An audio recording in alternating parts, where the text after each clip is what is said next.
Subject కి ఒక teacher ఉంటారు, అన్ని సబ్జెక్టులు నన్ను చదవమంటారు. ఇంత చిన్న బుర్రలో అన్ని ఎలా నింపాలి? Class work, home work, fair notes అంటారు. సబ్జెక్ట్ కి 3 బుక్స్ పెట్టి బ్యాగ్ నింపుతారు. ఇన్ఫాక్ట్ నా బరువు కన్నా నా బ్యాగ్ బరువే ఎక్కువ.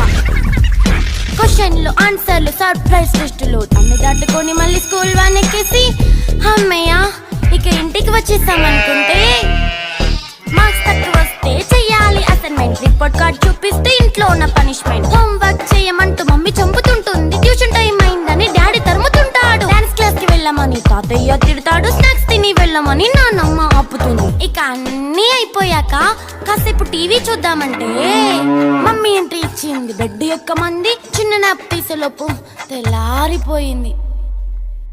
అయ్యో మళ్ళీ మొదలు ఈ స్కూల్ కష్టాలు, ఇక మళ్ళీ మొదలు